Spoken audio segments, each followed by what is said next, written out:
Welcome. I'm Helene, and I want to quickly get down here and discuss the Belle Collective. I've been watching all season, and I watched the reunion tonight. And this is going to be a very streamed of conscious perspective. And what stood out first and foremost was Tisha and her storyline. And here's another thing. Those dresses, beautiful. I mean, at least the colors. Except for Carrie. What the fuck did Carrie... She talking about Jackson is ratchet. Her appearance, in contrast to her castmates, is not up to par. That color that Dr. Marie Monroe had on was beautiful. I just kept saying to myself, like, what shade is that? That is the perfect royal blue. I imagine if monarchs of old could want such a blue, they would want that blue. But anyway, I thought for the most part everybody looked fabulous to the extent. I'm not a fashionista, but the only person who didn't look fabulous outside of Carrie being so grossly out of the gradation of the color scheme was the homie, Tisha. Okay, the dress in the front looks beautiful, and on a different frame it would look spectacular. The delusion of Tisha, I believe, I'm not saying body shaming Tisha. I want Tisha to wear things more flattering to her frame. But I believe Tisha perceives herself having a frame parity to the castmates among her. And even there's not a frame among her that's like that. Even with the castmates that have a little weight on them, they frame not like that. So I don't want to go too deeply into it because it's very superficial, but that's what I thought about when they first entered. Now getting into the thing, they brought up Carrie. I don't care about Carrie. Carrie was boring to me and very judgmental, being as that much of what she presented was not up to par with the words she was having for the ladies and her descriptions of their shindigs. Not to say that brunch wasn't decent. The brunch she threw for Letitia was decent. But with that being said, even that quote unquote mansion that she had all the ladies stay in, I would say this. I think people abuse the word luxury. Past that, Marie getting back was said, okay, Cedric, if she like it, I love it. I don't understand. I think I understand why she like it. I think I understand why he is someone she considers for a myriad of perceptions. I'm not saying that she should have considered the other dude at all, but considered more options maybe. But it would appear that her disposition has been pleasant amongst her collective. So if she like it, they love it. Anywho, okay, Tamara, I'm with Tamara, and I'm with what Carlos was saying about how if you're going to get in a relationship with a person, he was saying, man, I'm saying any human being you get in a relationship with. But Carlos go, a man, if you get in a relationship with a man, you better be vigilant about your finance because they come to take, basically. And if you're going to share, have your own. And Tisha told this story of how... So you and Glenn have a joint account? One and a half separate. Because you have to remember, and we'll go back, first season when I left Glenn, the first time, I didn't. Glenn took me off my jobs when I had Josh, and when I left with, I couldn't even buy me a hamburger. My cousin told me when I called her, I said I have $4 and some change. And she said, what are you about to do right now with $4 and some change? I just knew in that moment, I had to get away from my own peace. And see, this is where I'm looking at reality TV like the Wizard of Oz that it is. It is drapes and mirrors and facades, because Tisha come down here supposedly empowering women with her brunches, and she only has $4 on the first season. She said the first season. She didn't say before they got to the season. So in the first season, after the first season, she tried to lead her man after she been showing us that she been empowering women to go out here and go get what's theirs in this world. And she has no resources and not the bandwidth to have the wisdom to know how to prepare a nest for if you knew what type of man you had. And it tells me, and I'm only hypothesizing, that based on the fact that you were ill prepared to leave after the first season of a successful, relatively, television show that you were a part of the cast of, you didn't have the resources, meaning prior to this, you never left him before. Or if you left him before, you didn't have the resources. Because if you went to leave him again, you would be more prepared to leave. So either you didn't leave before, knowing the man he was before. You admitted to the man he was before y'all got on the camera. I'm just positing that Tisha seems hypocritical in her image. You say you are a powerful woman, empowering women, giving people a platform and giving them, and everybody on that, and this goes to what Latrice said at the end, though she said it much more harshly. Tisha, though she is platforming these women, everybody she has platformed is more secure, perceptually rise by what they have posited for us to understand over the course of these seasons about their lives. There's a more economic security that they hold that Tisha is not in their tax bracket. And this is not me saying it from the vantage of vanity. I'm saying it from the vantage of facts. I would hypothesize that Tisha is not in the same tax bracket as Latrice. Tisha is not in the same tax bracket as Dr. Marie Monroe. And Tisha is not in the same tax bracket as Tamara. She's not in the same tax bracket as homie on the end, Carrie. And I'm not saying that to belittle. I'm saying that to say it causes a dissonance in how she wants to be perceived by the audience.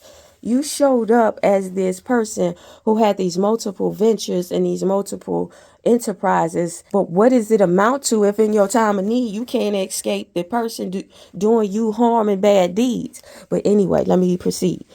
I am with Latrice in this. Don't get mad at me, because the theater by which the truth played out was on my home turf. Now, if Latrice instigated it or not, that's another conversation to be had, because I don't care about that, because they're not friends anyway. And I'll get to that, why I say that. From Latrice's vantage, it's like, girl, what sets the stage, the truth of the matter that even allows there to be a stage to be set for some truth to play out, is that your husband acted inappropriately with a woman who was not in your marriage. And because of that fact, you are caught off guard by new information when someone is not beholden to the loyalties that your husband should and vowed to be beholden to. It's the whole image of Tisha. It's the dissonance of it all. You're mad at the wrong motherfucking thing, and then you want to take it out on people who you know are of no consequence to your next day. Because at the end of the day, you still gonna stay with the person who doing you the most wrong and being the most disloyal to you. Yes, Latrice isn't being the most safe with you, but the one who is actively vowing to you to be loyal to you in your marriage, and then setting up scenarios to be perceived, at the least perceived, as being disloyal when speaking to somebody who is supposed to be a friend to all. I knew from the first episode of this season that Amanda chick was down for anybody, especially Latrice. That might be the open season that Letitia might have for her options when she go to play her little game she trying to play with y'all. But Amanda don't seem like she a loyal person anyway, and she speaks double talk as well. She like to say one thing and do another to that end. It's not like it's high integrity amongst the collective at large. But in the microcosm of Latrice and Letitia and their friendship, they never were friends. For Latrice to even, which brings me to my next point when that goes to the set it off motion. Letitia says at some point in the episode that essentially, since Latrice allowed for Amanda to set the stage to clear the air, that Glenn been in her DMs on Facebook and whoop de whoop de whoop de blah blah de bam. And that's another thing. The fact that Latrice, this the dissonance of Letitia, that she not understand, then that is not consistent with your girl boss behavior. You say you holding Glenn accountable, but how are you holding Glenn accountable when you are up here being his defense attorney without cause? Who the fuck asked you to bring the text he's allowed to relax in his suit while you up here pleading his case to the host, the producer of the show? What did you say? Glendale literally DM'd her first, asking for her number. Oh, you talking about Facebook when they were trying to Facebook, whatever. Let me tell you what I said. Girl, are you crazy? You look crazy. And he looks like, I got her. And that's the point of it all. You're not finna leave him. So because you're not finna leave him, whatever accountability you holding him to, he still get to look cool as a Mickey Ficky fan because you finna do all the work. So whatever accountability you holding him to got you doing more work. When he should be the one. No, Carlos, look. Why is it you, Letitia? But to Latrice's point about you should be holding your man accountable. You should be arguing with your man. This energy you got all pent up for me, you should have for your man. But she doesn't. And because she doesn't, she willing to get down to this point where she says, basically, it set it off. So it's no holds bar. She was insinuating if she feel wrong, she finna do you the dirtiest how she feel to do the dirtiest. But here's my thing. Y'all have already said it's no holds bar. Y'all not friends. We started off the Belle Collective with Marie Monroe being mad at Latrice because she got some hair from Latrice that she didn't think was of quality. And then she held her to the fire for the whole season for this one encounter of her bad encounter with her business. She held her personally responsible. And for that matter, Letitia played the middle, if I'm not mistaken. But Letitia and also Marie Monroe went down there, and they even showed it in this reunion when Tamara was like, no, y'all, it wasn't a safe place for me. Tisha felt like it was an unsafe place. And Tamara was like, girl, it wasn't a safe place with me when y'all allowed my past to come into you all's life and have some authority to have a meeting with me, to bring what he says to me and think you can bring him back into my life because I've ushered him out of my life. And you think that's safe for me? Girl, y'all already set the standard. Y'all already lowered the bar. So what is it now that y'all think that y'all doing any different? To be quite honest, what Latrice did was set the stage. All she did was bring the actors into the room. Her knowing or not knowing was not anybody's responsibility in that room. Being it that y'all have already set the standard of how y'all relationships have played out in previous renditions of the seasons. So now when we get here and we look at to try to put what Glendale has been up to at the feet of Latrice, y'all got to be fucking kidding me. And I'm not a Latrice fan. I think Latrice is also deluded. But what y'all did offer this season was Lindell's and the Letitia and their relationship, and it feels redundant. Girl, you not finna leave him. Stop making that your storyline when he do you dirty. So when he do you dirty, all actuality, like I keep saying, you're not finna leave him. It is what it is, girl. If that's the way it's gonna be honest about it. Instead of playing off like everybody doing you wrong, but the nigga doing you wrong.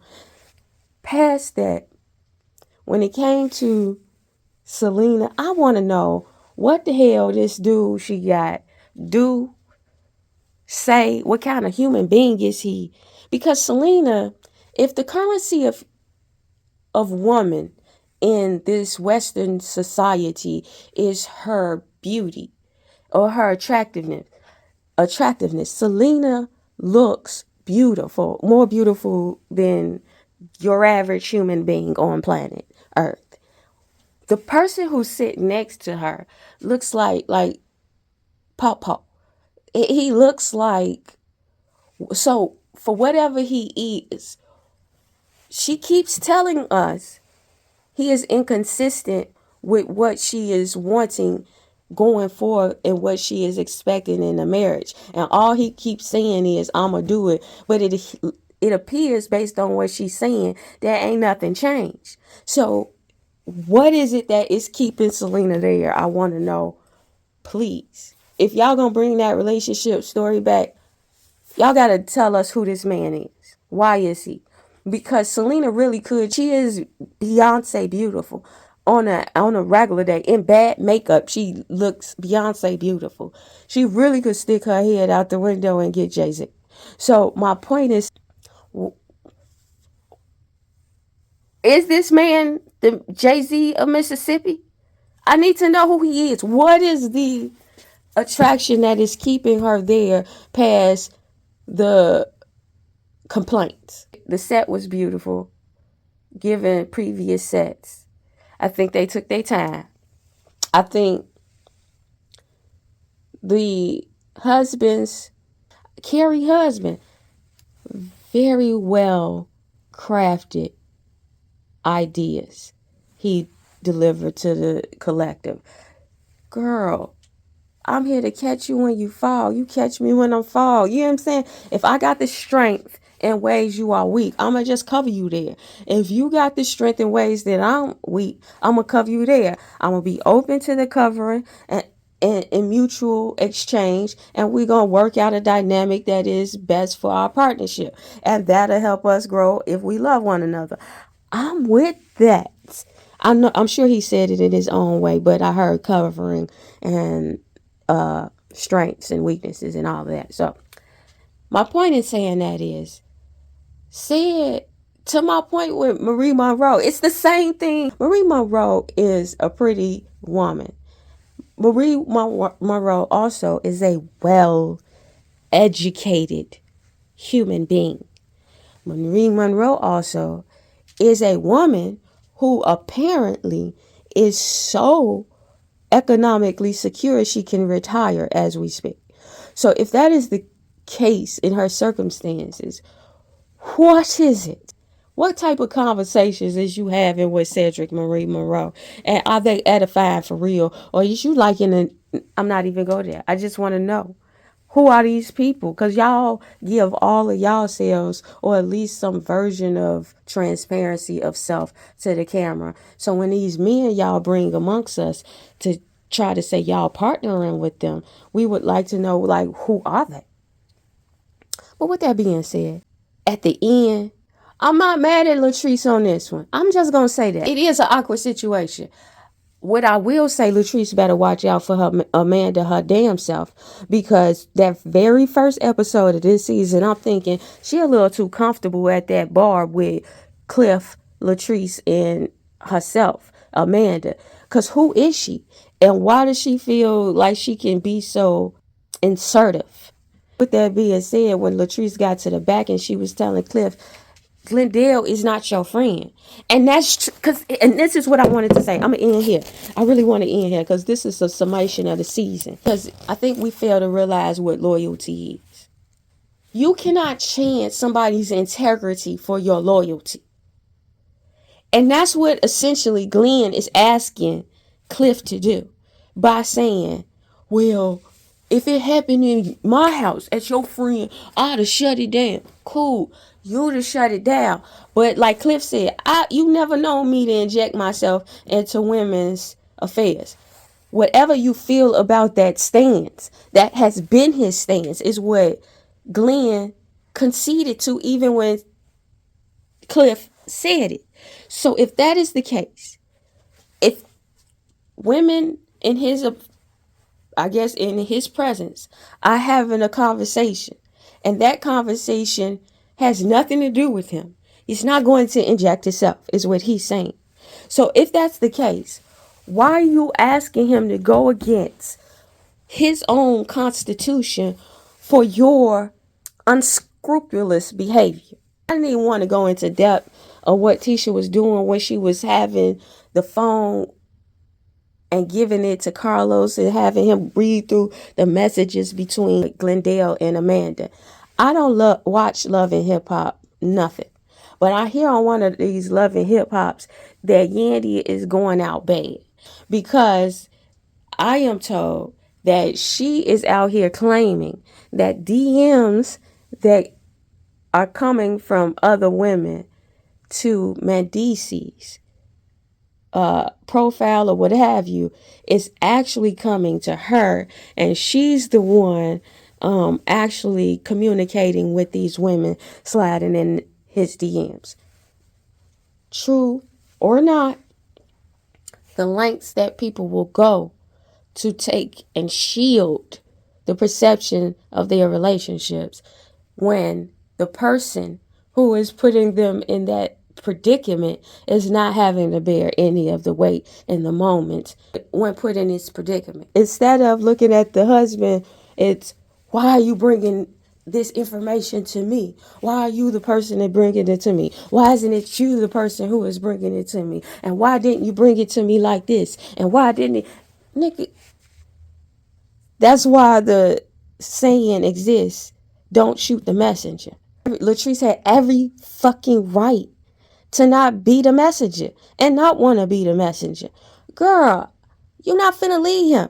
And even if, let's say she orchestrated all of this, the fact that it could be orchestrated with her not even saying a thing to allow it to be orchestrated says enough that the person who put you in such a predicament to be unsafe is not the actual theater that played out your scenario, but the actual man who caused the scenario to be played out. And that's Glendale. Because you're not finna take the appropriate actions to address what would stop causing you to be in these predicaments every season. And now it got to this season, and we in the Groundhog's Day of Letitia's marriage down to the Belle Collective. I'd rather her be like Dr. Heavenly. Girl, I ain't finna leave my man. And since you bring me the receipts, I see what it is. It's gonna be what it's been. And now I just know she just one person I won't be around. Like, that's all she has for us that would look halfway as having dignity if she was gonna remain. But instead, she wants to project out. And because she's projecting out, and again, Latrice is not my favorite. I feel like Latrice is delusional about Cliff staying in a condo. It was a season when it looked like Cliff didn't even want Latrice out the house. So where did it go from Latrice not being able to leave the house and talking to her stylist and stuff, and he trying to give us Morse code signals for help and stuff to help Latrice, to now she trying to get him back in the house? Like, it's too much story missing in that storyline for me to give a fuck. I don't care. As far as the collective goes, from Marie's perspective, even though I don't fully agree, I see it, what she's saying. Like, when when the fallout happened, and Latrice is in the vicinity, because Latrice is always in the vicinity on some wishy-washy shit. Like, oh, this my friend type shit. It's not me. This my friend type shit. And to Marie Monroe's point, it's like, girl, you keep inviting this person in who is always available to making friends with people who are not your friends. So it is your dumb ass fault for keep being in communion with this woman in the same capacity that you keep allowing yourself to be in community with her. But to the ethos, tell the future. I said so.